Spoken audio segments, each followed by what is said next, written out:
So as everybody knows, there was supposed to be a documentary about Dark Side Phil made by Mike Clum, the guy who made the Boogie documentary.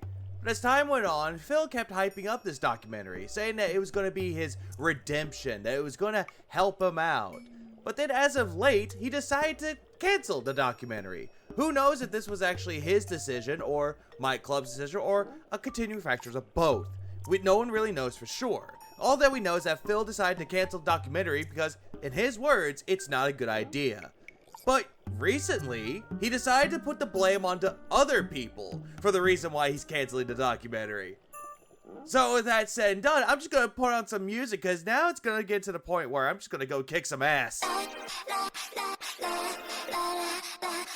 Alright, who fucked with my soundtrack, man? Already, we got a not funny didn't laugh situation. Nice. First of all, let's start with the whole big announcement yesterday that my documentary is canceled. All right. If you want the full story, watch yesterday's podcast. I went into extensive detail about all the considerations, all the factors, and what went into it. But in a nutshell. Not really. You kept spinning in circles, just talking about the same thing over and over. How it would affect your schedule, how you have to leave your wife, how you had to travel, and you didn't want to do any of that. And for some reason, you kept bringing up the whole thing about how you had another reason, but it was too personal, you didn't want to discuss it, to the point where you're like, don't ask me about it. He loves doing this quite a lot, where he's like, I'm dealing with a lot of personal issues, but don't ask me about it or else I'll block you. To summarize very quickly, so then we can address this whole follow-up and reaction to the announcement. I'm 41 years old. I'm going to be 42 sooner rather than later. Phil, this has nothing to do with age. Like, it really fucking doesn't. You're just pulling age out of your ass because feel bad for me, I'm old. All right. I am happily married and have a family.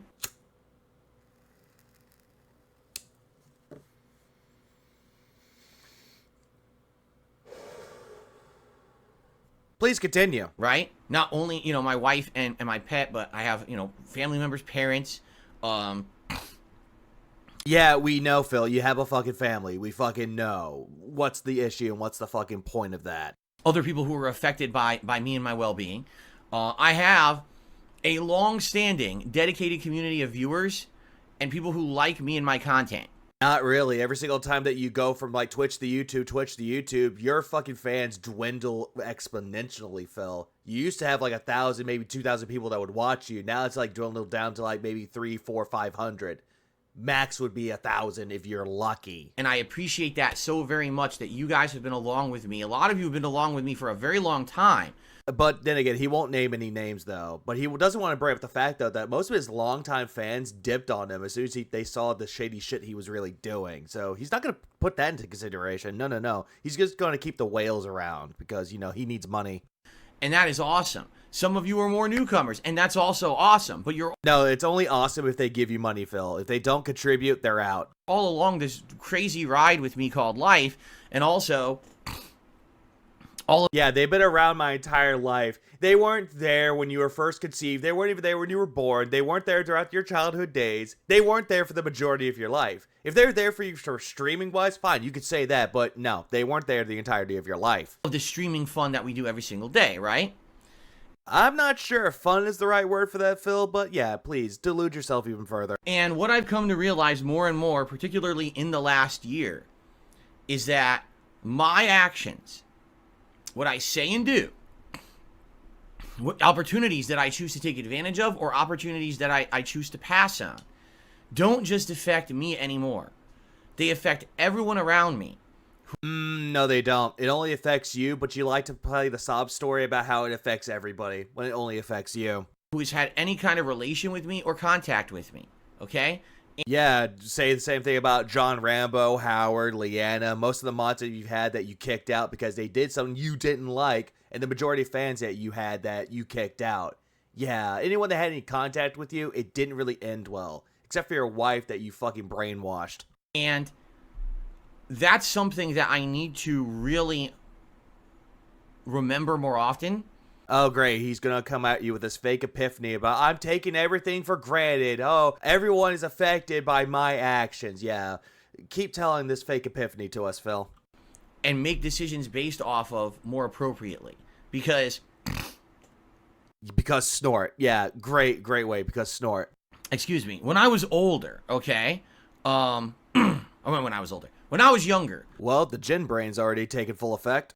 I was a more sporadic guy, right? I would say and do whatever. I didn't give two craps about who responded or who said anything. Why? Because it was just me. No, it wasn't the fact that it was just you. It was because you had this deluded state of mind that just because you were a somebody on the internet at that time, you could just say and do whatever the fuck you wanted. You could tell someone to go fuck themselves, and you could just sit there going, I don't give a fuck what I said. I don't give a fuck who it affects. I'm Darkside Phil. I can do whatever I want. I could blow my money on all this food that I want, all these figurines, all these video games. I could treat my audience like they're fucking nothing. And you keep doing that more and more and more. But parts of that never change, though. Sure, you're older, but you're still treating everybody like shit and still thinking that, why is everyone mean to me? I didn't do anything. I didn't tell that person to go fuck themselves 2 minutes ago.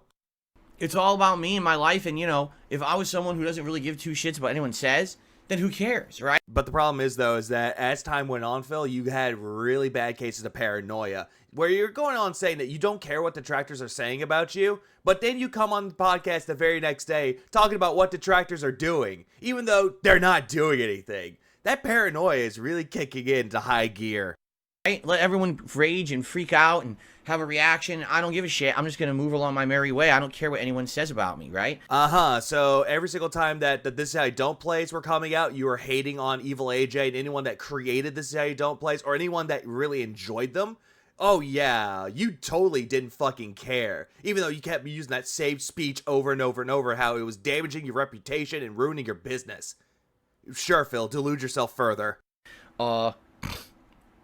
Actually, when I was really young, there was always this thing I still remember to this day, right?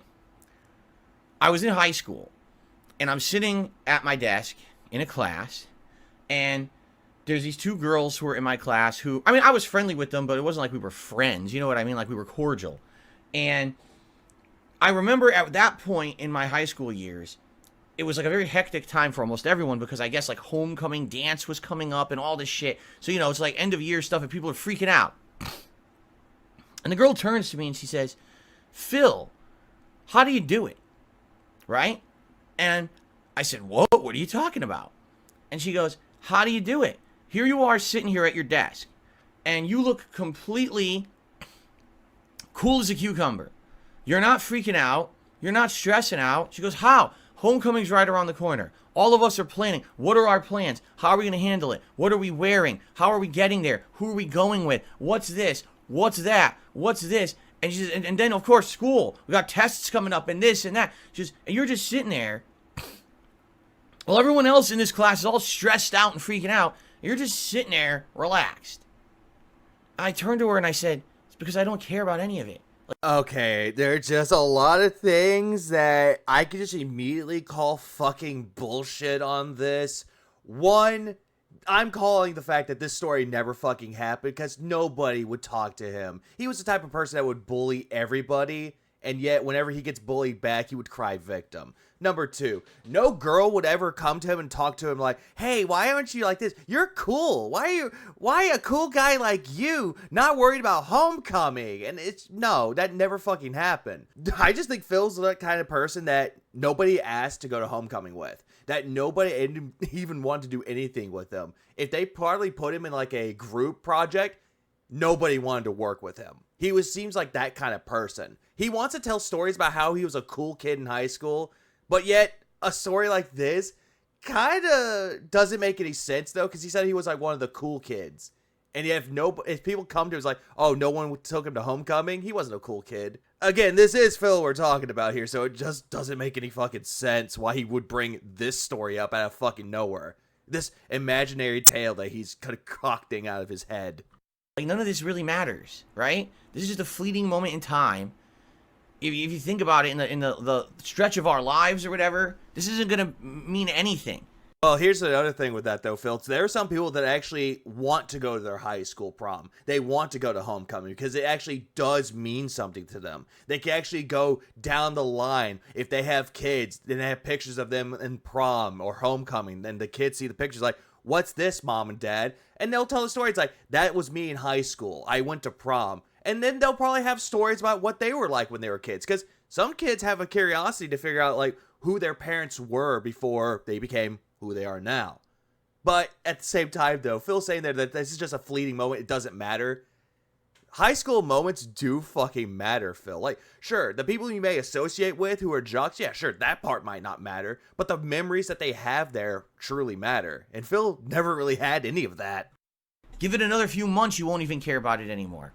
So why do I sit around and freak about this? I don't care. I was kind of a very nonchalant attitude. Nonchalant, even though you were the type of person like, pay attention to me, When I was going through my younger life, I didn't care about what anyone said or did. I didn't care about impressions. I didn't care about appearance. I didn't care about shit. You say that you weren't like that back then, but now, after LTG just clapped back at you, told you to work on your sexy, yeah, you truly don't care about your appearance. No, sir. Not with you changing your wardrobe and anything. I was just going through it. Who cares? Coast through it, get to the next thing. While everyone else around me was always on edge freaking out, right? That's always how I was when I was younger, right? But the problem is you can only get so far through life with that attitude. And I feel like a lot of the times that I've gone through this 15 plus year journey of being a YouTuber, that was kind of the attitude. Don't give a shit. Don't care about who says what. Don't care about any impact on anything.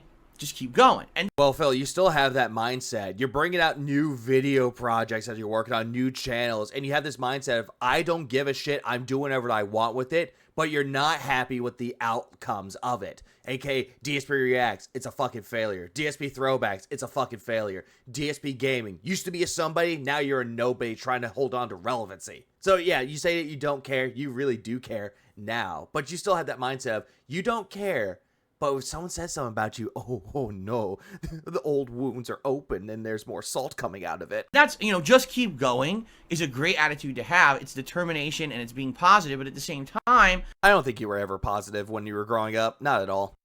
Sadly, when that's your attitude, you tend to ignore other things going on. I think that's a lot of the time, that's what's happened to me.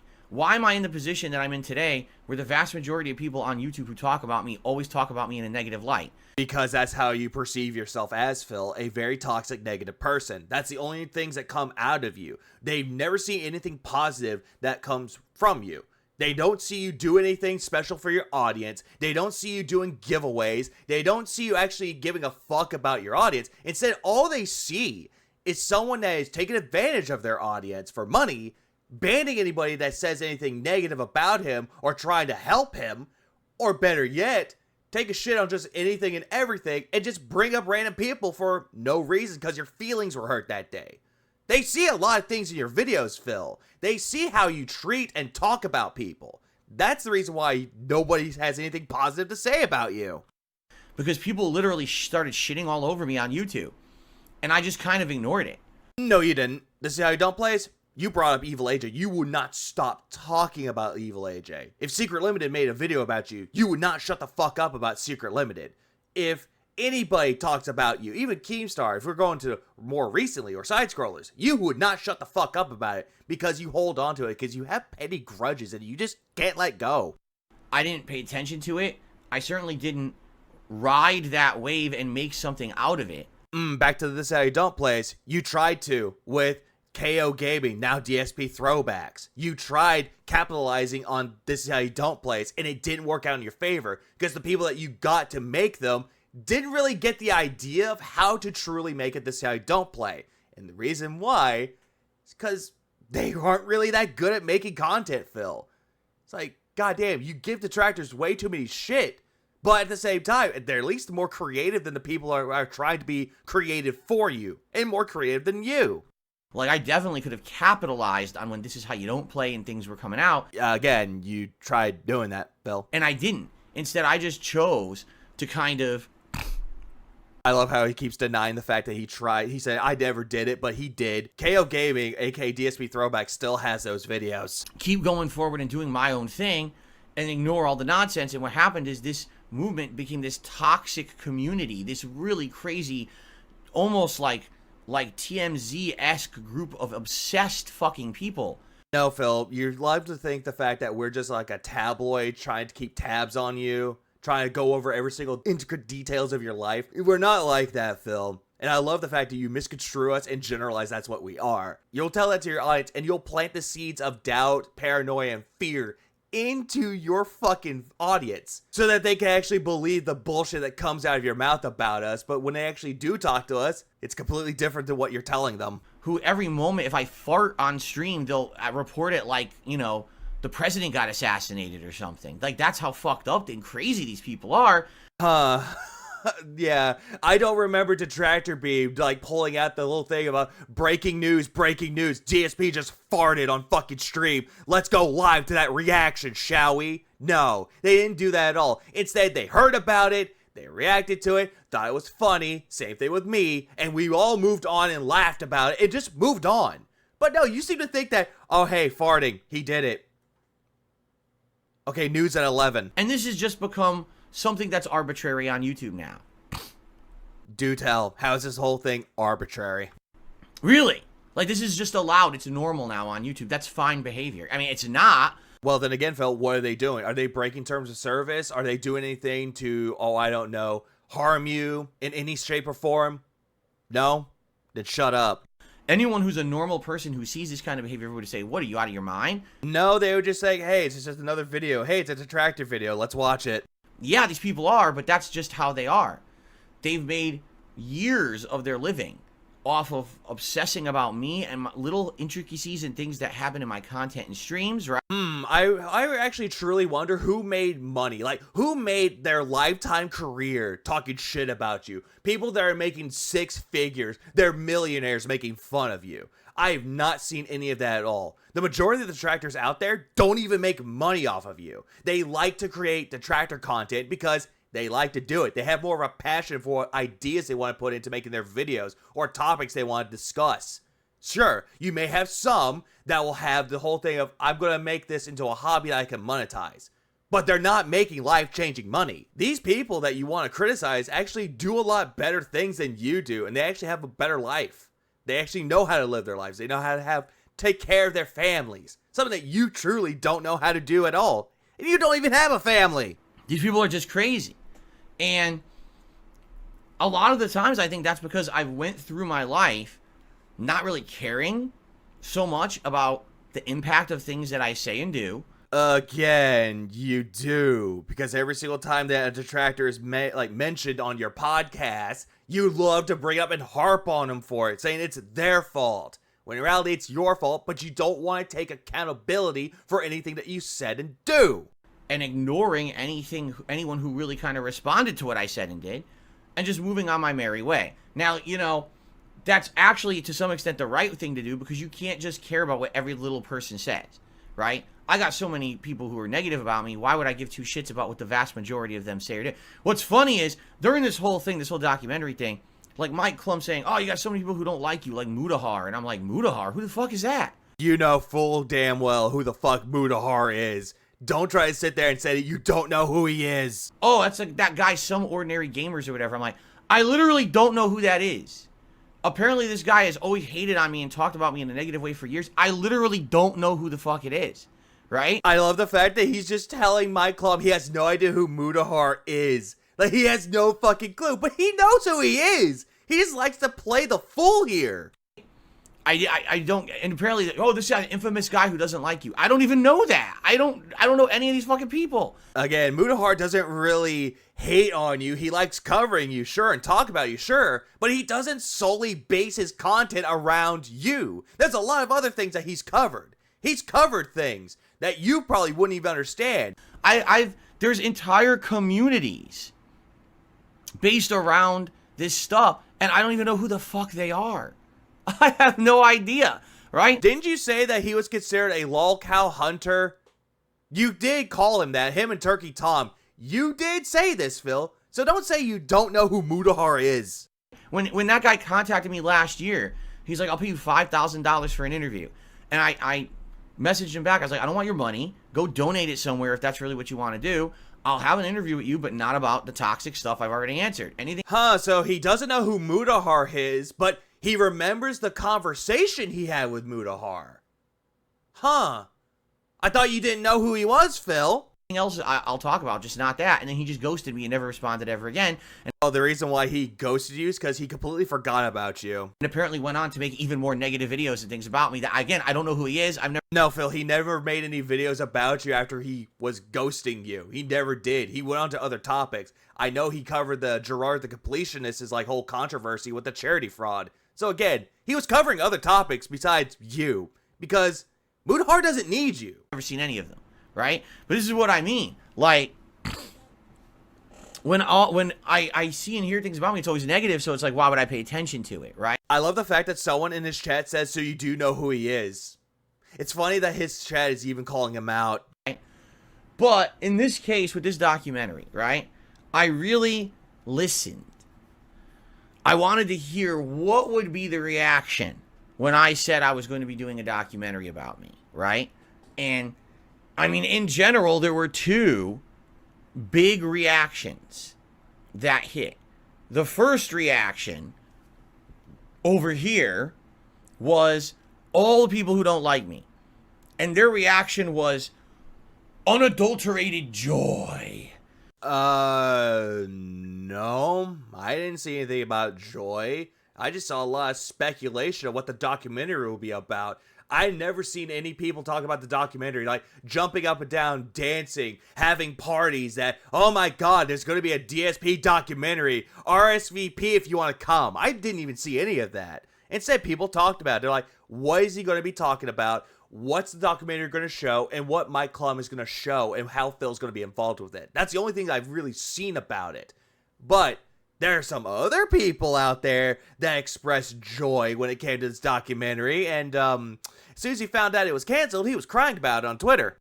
Because instead of having the content that they make about me be limited just to what you see on a stream every day, they felt that this documentary was going to be their opportunity to get inside information about me and my life and my family and my history and all kinds of stuff that hasn't been made public, and to use that to make unlimited amounts of content. I mean, they were seeing this documentary as a way for them to have content to milk for years, right? Oh, great. So y'all have to bring out the fact that it's about milking content, milking Phil for content. God damn it. I can't help but be reminded that he was so obsessed over the term milking somebody. I've just brought that point up in my head. But regardless of all this, though, Phil, no, there's some information that we already knew about you that you think that we didn't know about you. But the reason why this documentary was interesting was because we get to see what stories you'll tell and just bring up every single time you would retcon the majority of these stories.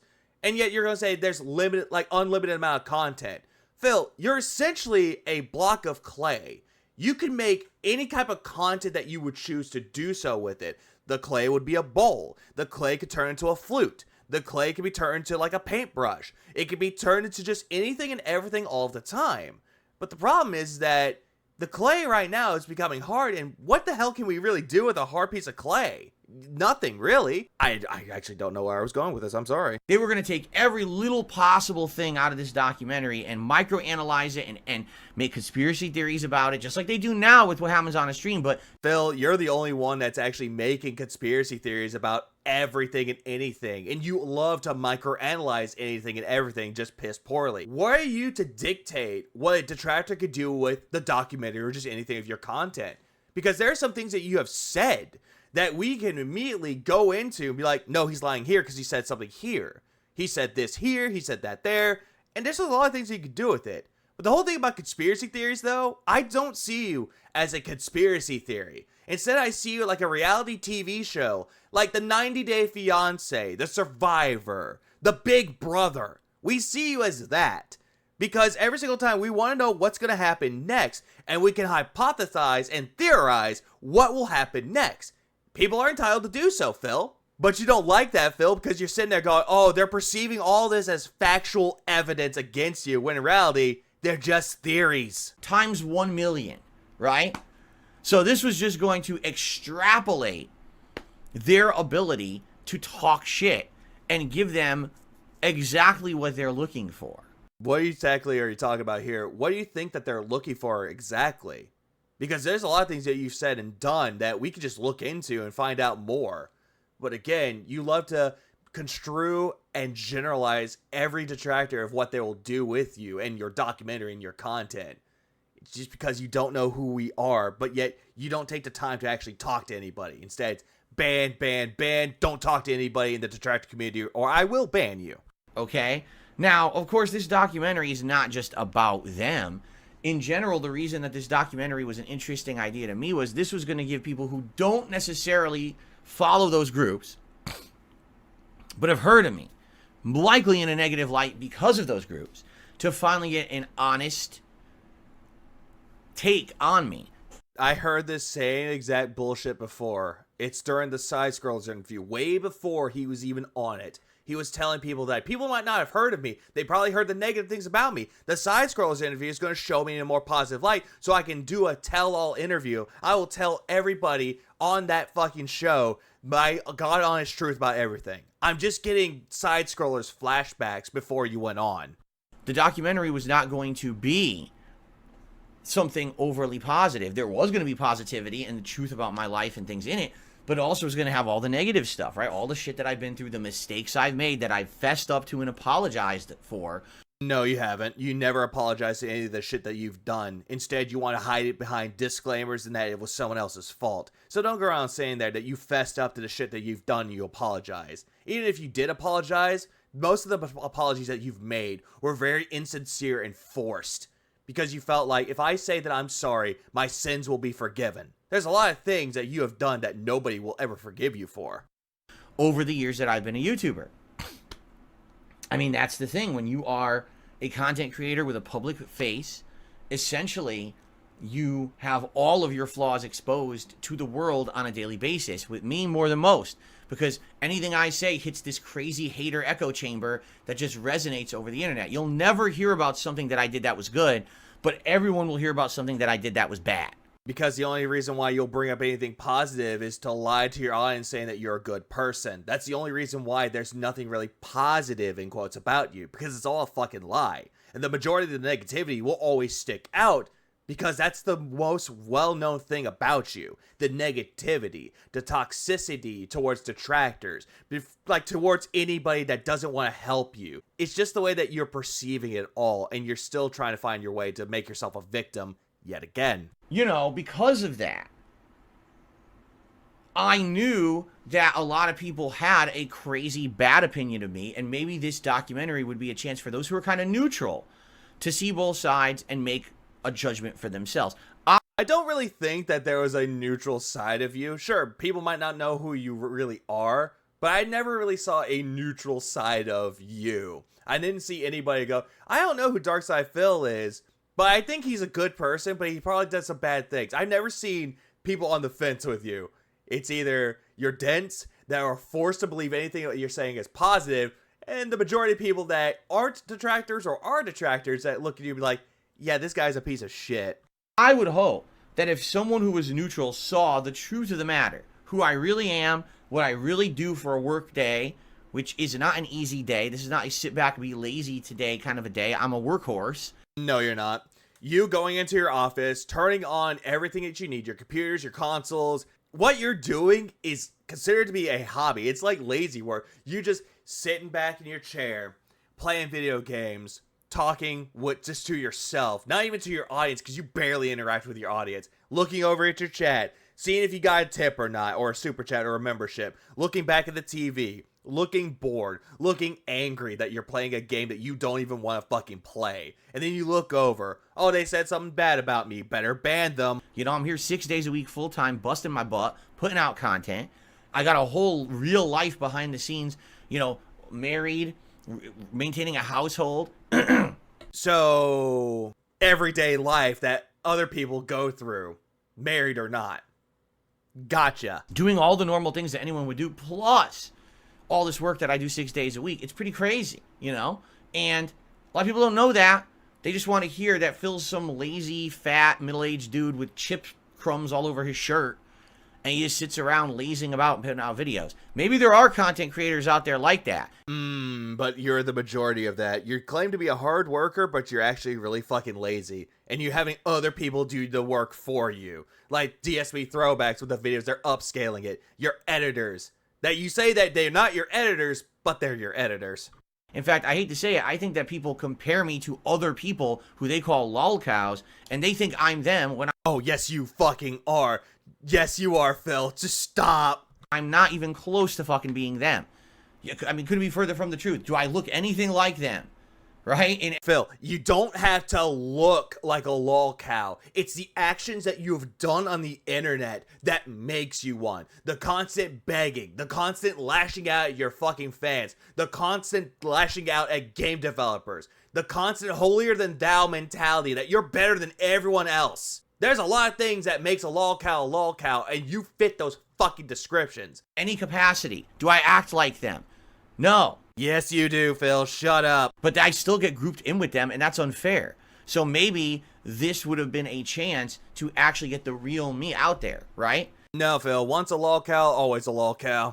And in fact, I know for a fact that there are certain parties involved, actually certain big YouTubers, who are, they talked about me in a negative light, but at the same time, they're kind of fascinated and they want to hear the real story.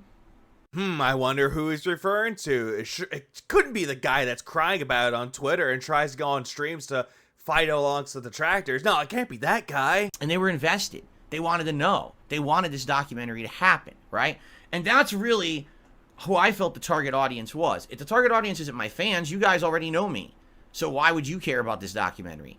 It's But do they know the true story about Darkside Phil? No, they don't. They only know about the things that you've said. They don't know your history. They don't know your backstory. They don't know where you came from. So it would have been interesting for those people, those fans. But other than that, the documentary coming out, again, it was all creating speculation of what it would come out. It was one of those things that people might want it, some people don't. definitely not made for my haters. They're going to hate on me no matter what, right? It's really for this third neutral group. That's who the documentary was really for. I thought it was for your detractors. I thought it was for your fans. Now you're saying it's for a third party, the neutral party. Okay?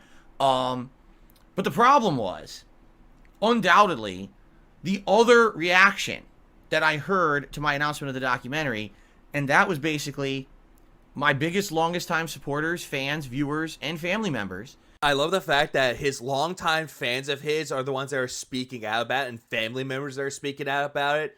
But again, I don't think your family cares about what the fuck you do for a career, in quotes. I don't think they even give a fuck who you really are. Instead, it's just like, oh, hey, what is he doing again? He's playing a video game. When is he getting a real job? Who I all spoke with about this. And essentially the overwhelming response that I got from them was, don't do it. All right? And there was all different reasons, okay? Essentially, the biggest reason that everyone really feels is the reason I shouldn't do this is the fact that every time that I have tried to get represented fairly or get a fair shake, it has never worked. It has always been blown up the wrong way, right? How is it blown up the wrong way, Phil? If you're going to bring up the Side Scrolls interview, they did give you a fair shake. You just didn't like the fact they were talking about you after the interview was done. Or I get betrayed or treated poorly. And again, my fans are already with me. They don't need this. And I am happy where I am with my business. No, you're not. If you were truly happy with your business, you wouldn't be begging for money every single fucking day and saying that you're financially destitute. People who are actually happy with their lives don't have to worry about that and all, and they don't have to constantly make it their audience's problem. You do. You know, I'm making a living. I'm having a good time. Not really. Every single time you're playing a video game, you sound fucking bored. And the only time you're trying to get your money from your dents, you're trying to go clown mode, thinking, oh, if I just do this, maybe they'll toss me some money, because Dance Monkey dance. That's what you're thinking. Watching you play Sea of Stars, you look fucking bored that you didn't want to play this game anymore. Same thing with Street Fighter. Same thing with Pal World. Same thing with any game ever. Doesn't matter if it's a new game or an old game. You don't want to play it unless you get money out of it. And if there's no money involved, you don't want to do it. Right? It's not like I'm in any kind of dire straits or anything like that. I mean, there's ups and downs. Right now, I'm in a... Oh, I'm not in dire straits or anything. Do we need to pull up the past where you're having, like, emergency streams that you might go to jail for tax fraud, losing your house, or just losing everything? You've done that, Phil, and you still have that mindset of, I'm losing everything. Or hell, more recently, when you were sick at the end of October, I'm financially ruined because I was sick for a few days. Yeah, people remember that. Right now, I'm in a downward trend because it's January. No, you've always been on a downward spiral, Phil. You always have been. Ad revenue on YouTube is abysmally bad. It's gone. And now, I've actually been negatively affected by fake memberships. Even though they're not fake memberships, Phil, you're just mad that you're not getting the US American dollars worth of it. Here on YouTube, this VPN abuse, people who normally... Even though this isn't an exploit and it's not abusable, Phil, but yet you think that it is. Like I said, you gave them the bullets to be mugged. Normally would have become a member or re-upped their memberships, now didn't. So now I'm looking every day at my income, and my channel income is now way down for the month of January as a result of this. Oh, boo fucking who. For a guy that says he has a passion for what he doesn't have a passion for it. He's only passionate about the money. Now I got to try to figure out some way to make that up, you know? That's the thing. I'm at a level where I'm good, but there are fluctuations. Yeah, there are fluctuations, and that you can use this as an exploit to try to get money out of the dents via tips. I don't have fuck you money. Like a lot of people say, oh, I'm a big YouTuber, I can do whatever I want. I'm never going to be in that position, you know? So I remember a few times where you actually bought things for your wife, like an new Xbox, DoorDash, and just new games every once in a while. And just because you say, I don't have fuck you money, but yet all of a sudden you could afford all these things that you could buy. But when people question about where the money comes from and that you said you needed the fucking money, it's a constant circle how you're like, I wish I had money for this. I don't have money for this. Play victim. Keep playing the victim. Profit. And then all of a sudden you're like, oh, hey, I can actually pay bills. Tell them that. And then you just buy other things that aren't even relevant to bills. And then all of a sudden, ask for more money. Ask for more money. Play victim. Play victim. Play victim. But I'm okay with where I am. You know what I mean? Like, I'm happy with where I am. I don't need to blow up and become hugely popular on YouTube. That's not my goal, nor am I seeking that. Even though that's what you were back in the day. The only reason why you're saying all this now is because you'll never reach the stars ever fucking again. Because like Icarus, you tried reaching for the sun and you crashed and fucking burned. And yet you're still trying to maintain your relevancy with your burnt wings. So that's what I mean. This documentary isn't for my biggest fans or whatever. Nice to see that you're repeating yourself again, Phil. And essentially their reaction is, we like things how they are right now. Have we ever seen anything like that, Phil? Have any of your fans say, oh, hey, we're happy where you are. We're happy to give you money and you abuse us. I've never seen any of that once. Okay. And, hold on. Oh, glug, glug, glug, hang on. Throat's dry, snorting incoming. Snort, smack,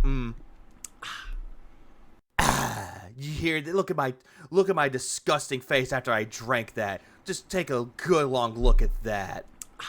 Yeah, because he just wants to do that shit where he's like, yeah, look at me, guys. Look at my no teeth. Even though they're hiding behind my lips, it just looks like he has no teeth. Where are your dentures, old man? I like where I am right now. Yeah, I like where I'm around. Sway. I don't want to risk that and ruin it. And that's the feedback. Oh, Phil, you say you don't want to ruin that? You're already ruined, Phil. You just don't even realize it because you're deluding yourself with the lies you tell. That I got from my audience is, right now, all the drama of last year has worn out, correct? And because of that, we don't want that drama to come back. So please... Yeah, I don't want the drama to come back. Excuse me while I go talk about this drama yet again. Don't make it, right? This documentary seems like the next drama thing. You know, after the bullshit interview, after the harassment by Keemstar and all that shit last year, now things are finally calming down. Just focus on you, focus on your business, focus on positivity. You got a lot of good stuff coming up. Brand new releases are coming out. You got a throwback channel you're trying to get off the ground. Your wife is coming back into your content for the first time in over 5 years. And I love the fact that he's just bringing up all these things that he already discussed about already. The throwback channel, his wife coming back, even though his wife doesn't even look like she wants to be a part of it. All these positives happening, why would you now want to kind of screw that up with this documentary and take this crazy big chance? And even without the documentary, or even with it, you'll still fuck up everything for yourself, Phil.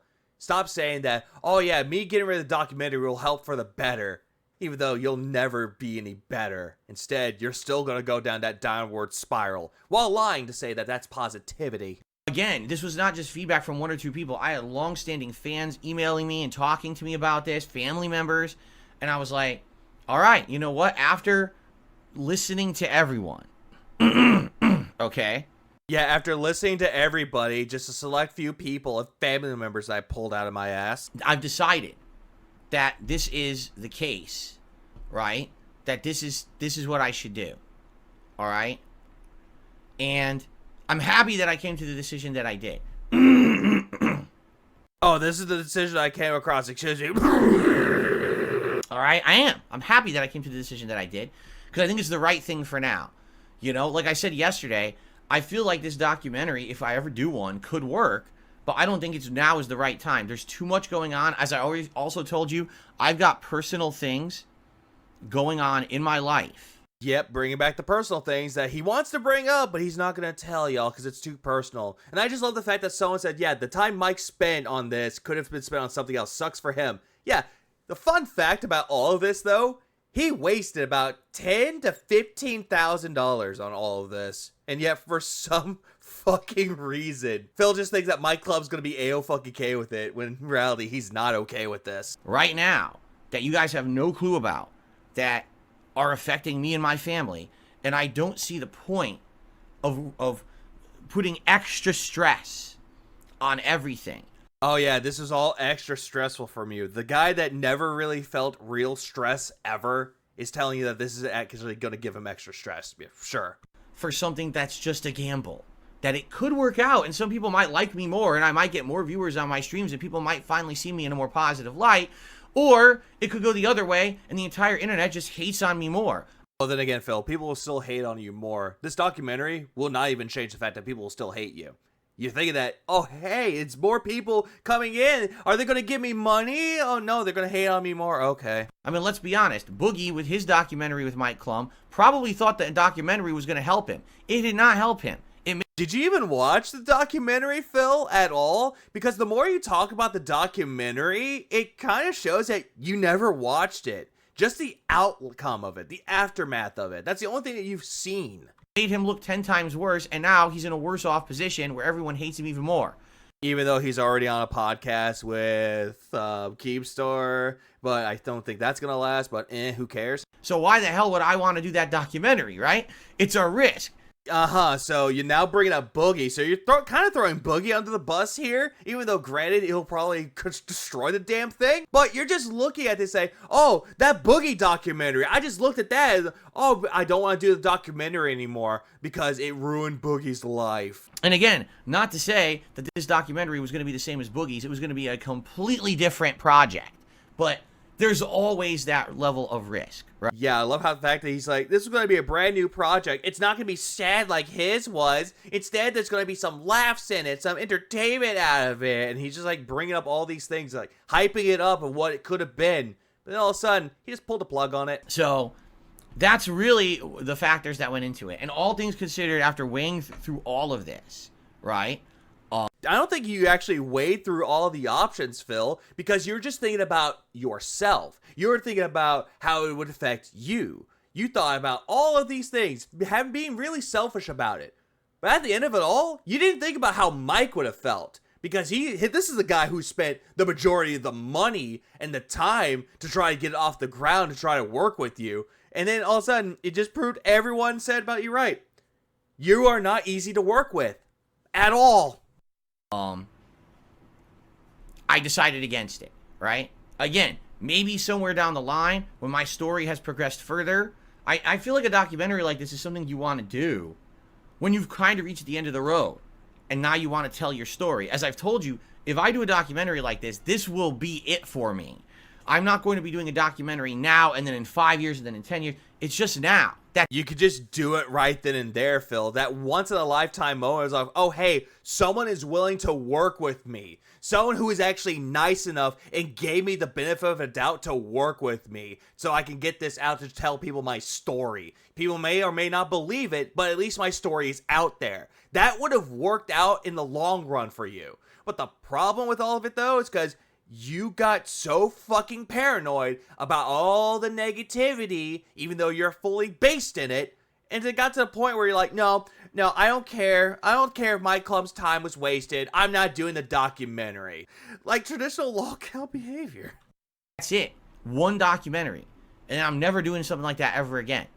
All right? Even though there are some people out there that had documentaries done on them, but guess what, Phil? You know what's great about a documentary? You could also do something like 10 years later, where are they now type of thing. Because it's always opened up for more and more content on them, for more and more stories. But you just don't want any of that, though, because it's too much work. I had to leave the house. I had to travel. Oh, no. Who's going to order me DoorDash? I generally feel that this is completely the right decision to make.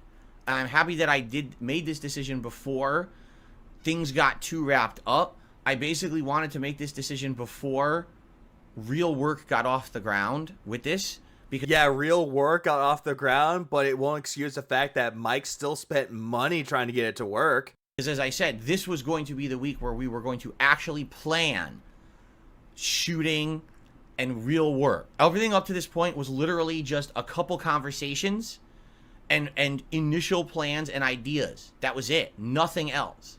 So, you know, that's why I said, all right, well, I don't want to go too far, and then wheels start turning and plans start being made and things like that. And then next thing you know, you cancel late and now you kind of screw people over. I didn't want it to go that far either, you know. Hell yeah, because you kind of screwed Mike over with all this, though. And I love the fact that you're bringing up these hypotheticals of how other people will be screwed over later on. But Phil, the big picture is this. You fucked over Mike Clum. And you fucked your chances of actually having someone work with you ever again. Because people can hear about this. And they will know for a fact, like, oh, hey, I want to do something on Darkside Phil. Do you think he would work with me? And this is like a cautionary tale, as you would like to say. Don't work with Darkside Phil. He'll just cancel you after saying that he's willing to do it. And that's what's hilarious, because you people in the chat have no idea what the hell any of you are talking about. There's people who you've only listened to detractors and idiots. Oh, no. Here we go. Here we go. How am I brought up? How is detractor being brought up? How is all the detractors brought up? Please, Phil, tell us. How are we brought up in all this? Okay? You need to stop. You're really dumb. If you listen... You're telling this to your audience! You're telling your lifelong fans, you're telling people who are fans of yours that they're listening to idiots and they're fucking moronic. Oh my god. Oh, they'll never see the positivity in anything that I've done. Well, shit like this is why, Phil. Listen to a single detractor channel or idiot who's talked about this. You've listened to a moron who made everything up. No, I didn't make any of this up, Phil. I never made any of this shit up. Mike Clum actually came out and said that, yeah, he wasted his time. He actually talked about it, Phil. Oh, you're listening to detractors, you fucking... They're making everything up. Like the conspiracy theories about me. Even though you're the one creating the conspiracy theories. It's like... wow, way to cope. There's two people who know about this documentary. Me and Mike Clum, and that's it. So, idiots saying... And yet you pulled the rug out of all of this... way before he had a chance to say anything. Well, oh, he spent this much money, and he did this and he did that. He did. He actually said how much money he spent on it. He talked to Gundam about this. No, you're an idiot. Why do you believe morons? Okay, so Mike Clum is an idiot for telling this to Gundam, so that makes him an idiot. Okay, Filbert. Right? What are you talking about? Right? The whole idea of this documentary was that it was open-ended, and at any point, either Mike or I could decide against doing it. Was that really the case with it, though? Was that really the fucking case with that? That you could just say, out of the blue, I'm canceling this documentary. Or Mike Clum could just say, without your knowledge, that he's canceling the documentary. No, you know how this works? Since what you had with Mike Clum was considered a partnership. Sure, there was no contracts with it, but it was still somewhat of a partnership. Due to the fact that if you're about to do something, the other person has to hear about it. But you went behind his back. You stabbed him in the back, talking about how you were betrayed. No, you betrayed Mike by doing this shit. So all of this way before you start talking about how detractors are idiots?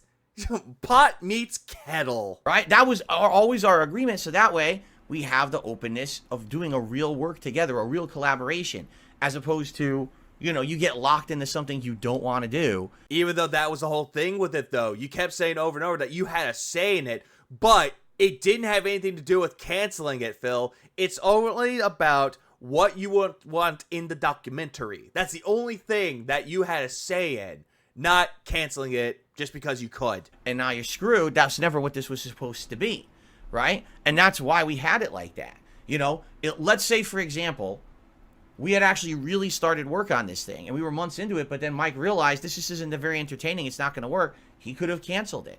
Or maybe, you know, we're a couple months in, and then something happens, and I can't keep working on it, right?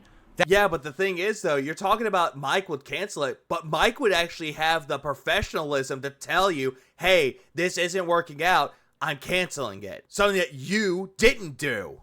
That was what it was supposed to be, but I didn't want it to get to that point. That's why I canceled it this early, right? So that basically we could be in a situation where it wouldn't be like, oh my God, we've gotten so far into all of this that now time, resources, and everything has been wasted.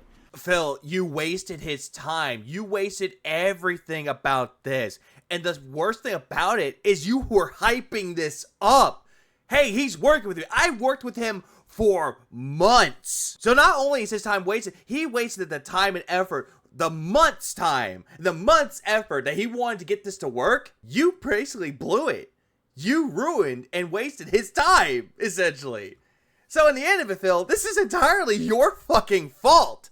Like, I'll be honest, yeah, that would have been really disappointing if I'm taking time out from my work schedule and we film and then the documentary doesn't happen. Yeah, that would have been upsetting. And I'm sure for Mike, you know, scheduling the filming crew. I love how someone said pickups Atlas. Shout out to Atlas the bookkeeper. Fun little editor's note. Apparently, while he was talking in his podcast, Atlas actually did show up. And he said that he actually might talk to Mike. And yeah, here's like the replay of him actually showing up in his chat. So yeah, big ups to Atlas for infiltrating his chat. To start filming and coming out here and doing all this work and all the things that we had planned for it to have work actually begin and then not come to fruition, that would have been disappointing. All right. But what you guys... Yeah, that would have been disappointing, but that'll never happen, though, because, Phil, that plug in the wall that was supposed to be documented, he already unplugged it. What you got to understand is that Mike is a very busy guy. He's got a ton of things going on. I'm not his only documentary. He's got a million things in the works, so you're going to be seeing more from him coming up. And that's cool, you know? I wish him the best. Yeah, I wish him the best. Oh, yeah, but fuck you. I canceled the documentary. Wasted your time and your money. I was not his only project that he was working on this year. He's got a million things going on at once. How do you know any of this, Phil? Did he tell you he had a million things going on in his life or any projects that he's working on? No, because he didn't disclose that with you. I'm one of the many things in his machine that he's working on right now. So it's not a big deal. But that's the hilarious part is, again, for... And I just love the fact that his own chance of bringing out Atlas. Holy shit. These crazy people who are just so obsessed on me, to them, this was the only thing in life. So the fact that this documentary is canceled must mean that this was insane amounts of time and effort wasted for everyone around. You're wrong. You're idiots. You're fucking morons. You should shut the fuck up. You don't know what... Yeah, you're telling your own audience, you know, the ones that were there for you, that had your back, that actually support you. You're telling this to all of those fans, too. But the problem with it is that you think that what you're saying now, that they're just going to come on back and support you more. They're not going to, unless they're really masochistic enough to come back to your beratement and your fucking harassment to them. You're talking about, okay? Glub, glub, glub. You fucking idiots. Smack, smack. Ah. Okay. So, by the way, enjoy your bands. Okay. I wonder if he banned Atlas. Holy shit. I wonder who he banned. Yeah, enjoy these bans because you're telling me the truth about me and I don't like it. So that's that. And that's the end of that discussion. Really, there's no reason to bring it up again. I just wanted to let you know. The funny part about it is, like I said, now that I have canceled this documentary, you see 2 reactions again. We're seeing 2 reactions again? What? You're still going on about the whole thing about 2 reactions? Reaction from the detractor hater community is, oh, no, no, no. That's funny. Yeah, great way to generalize that we're crying about it. Were you listening to that one guy about it? Because that's not what happened. We saw you cancel it and we're like, oh, he canceled it? No surprise. It's hilarious because the first portion of the reaction was rejoicing because they think they're going to get all of this content. Not really. Whenever I saw the documentary was coming out, I was very skeptical due to the fact of what would be brought out to the documentary. And again, it created a lot of speculation, Phil. But again, you love to generalize what you think that we're doing.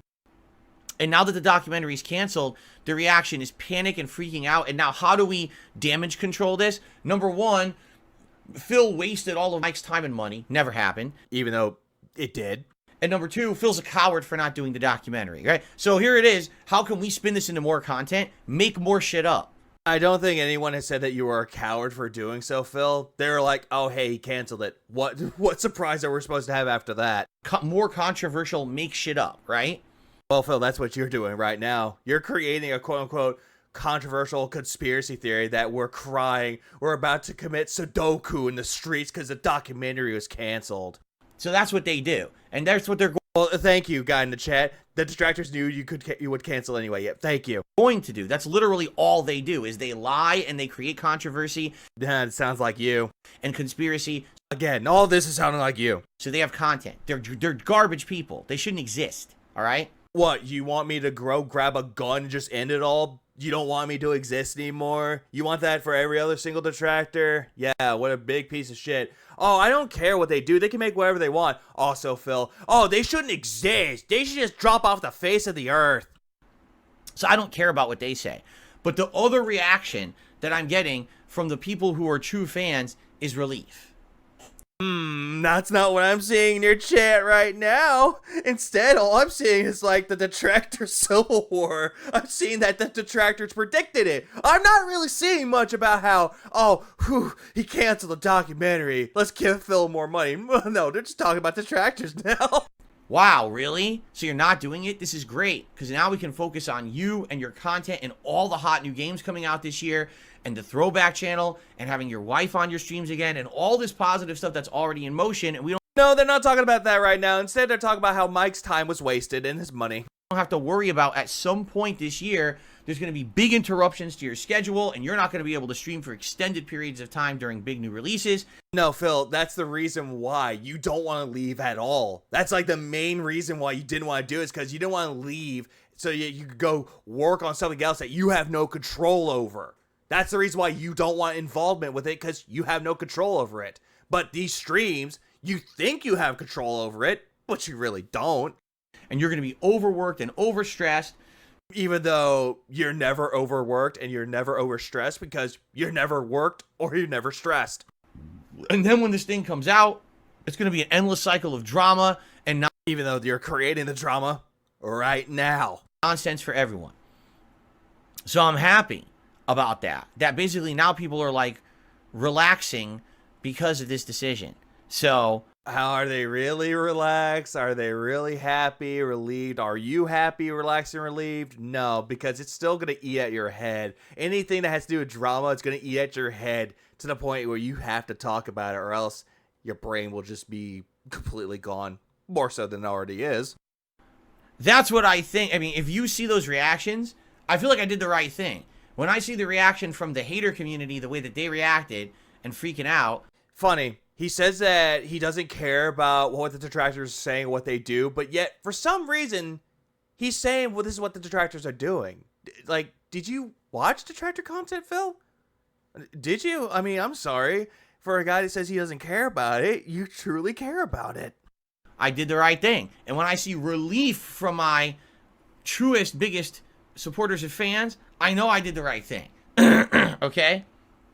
But yet, people will still say you didn't do the right thing, or people would agree with you, or they'll keep on disagreeing with you. But at the end of all this, though, Phil, it was no surprise that you canceled it. So what big shock are we supposed to have anyway? And for those of you who just wanted drama and now you're not going to get it and you're so sad, don't worry. The lol cows are still out there for you. There's a whole... Yep, you're the lol cow. You're one of them. There's, it's still out there? Yeah, I'm looking at one right now with that disgusting looking face. Whole fucking podcast about them, and there's tons of them for you to go make fun of. It just ain't going to be here. You're in the wrong spot. Well, then again, though, Phil, you may say that everyone's in the wrong spot when it comes to lol cows, but Phil, you're still a fucking lol cow, and with a face like that, looking all smug and shit, thinking that you got us, that you pulled the winning hand and you just pull out the royal flush on us, even though in reality you only had a 2, a fucking ace, a goddamn 5, a 6, and a 7, and you didn't really do anything about it. It's just a nothing hand. Yeah, you sure got me. Okay, cool. Great way to end this whole thing off with just a big fucking snort. It's goddamn, Phil. You're fucking delusional. I swear to God. His obsession of canceling the documentary and him trying to cope with the fact that he quote unquote made the right choice, it really shows throughout the entirety of that podcast. Just due to the fact he'll find anyone else to blame for the reasons why he's doing it. But yeah, he wants to tell you that he's a positive guy, that he's never fully negative like the internet makes him out to be, but just like at a flip of a switch goes to being completely fucking negative, going after his audience for just saying that, hey, you did all this to Mike and Mike's time and money was wasted, to immediately saying that it's detractors' fault, that you're listening to idiot detractors and you're idiots for listening to it. It's like, Phil, people are entitled to whoever they want to watch and want to listen to, and if they like it, they like it. They don't, they don't. Let them have an open mind, which is something that you really don't even have at all. I think it closed around whenever you decide to like build your wall based around empty gin bottles and fucking copium and the salt just to hold it all together. With that said and done, I'm just going to end this off with a Phil prayer. Deliver us from the dents, deliver us from the pay pigs, deliver us from the pignosis. May we never come dented, may we never come a beggar like Darkside Phil, and just for the love of God, if you are committed to do something, stick it out all the way through, and if it doesn't work out for you, let the other person that you're working with know that, hey, it's not working out and we're going to cancel it. It will save you a whole lot of time and money and grief. Thank you for watching this video, guys. Have a good rest of y'all's day, rest of y'all's night. Keep it really beautiful, people. I'll see you in the next one.